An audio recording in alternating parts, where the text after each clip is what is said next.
नमस्कार शेतकरी मित्रांनो, मी आपला कृषी मित्र सुदाम राठोड. आज आलेलो आहे आपण मांजरे गावामध्ये समाधान भाऊ यांच्या शेतामध्ये पपई पीक पाहणी करण्यासाठी. तर मित्रांनो, आज आपण पपई बघण्याचा उद्दिष्ट असं आहे की जी पपईची जी सेटिंग आहे, परत त्याचा बुंदा आहे, लेंथ आहे, जेणेकरून आपल्या शेतकरी बांधवांना ढगाळ वातावरण गेल्या 8 दिवसापासून ढगाळ वातावरण आहे. ढगाळ वातावरणामध्ये काय होतंय की पपईची व्हेजिटेटिव्ह ग्रोथ जास्त होते, या नायट्रोजन एक्सेस होत आहे. त्यासाठी आपण काय ॲप्लिकेशन केलं पाहिजे? तर त्यासाठी आपण समाधान भाऊ यांना मागच्या 8 दिवसापूर्वी 0-60-20 3 किलो व ओमनीमोल 100 ml अशा पद्धतीने त्यांना एक ॲप्लिकेशन करायला लावलं. त्याचे रिझल्ट आज आपण प्रत्यक्ष बघतोय की 2 फळातलं अंतर जे आहे ते फक्त 3 बोटांवर आहे.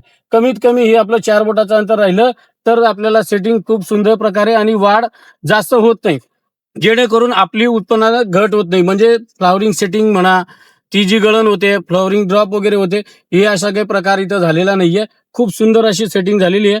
तर बघू शकता पूर्ण प्लॉट जो आहे एकदम ग्रीन आणि ना डावणी आहे ना फळकूच कुठे दिसतंय.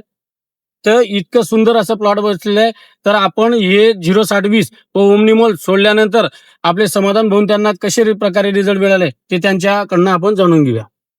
रिजेक्ट बिजेक्ट एकदम भारी भेटला सर आम्हाला.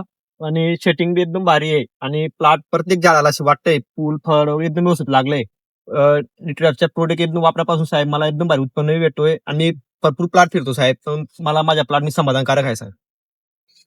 तर समाधान भाऊ तुम्हाला ओमनीमोल आणि 0-60-20 वापरून खूप समाधानी आहात. समाधानकारक आहे सर. तर शेतकरी बंधूंनो बघू शकता की आज आपण ह्या प्लॉटवरती जो ॲप्लिकेशन केलं त्यानुसार समाधान भाऊंना खूप चांगलं रिझल्ट असा मिळालेला आणि ते समाधानी आहे. तर जेणेकरून सर्व शेतकरी बांधवांना मी सांगू इच्छितो की 0-60-20 आणि ओमनीमोलचं 100% तुम्ही वापर करावं आणि आपल्या पपई पिकाचं 100% उत्पन्नात वाढ करावी. धन्यवाद.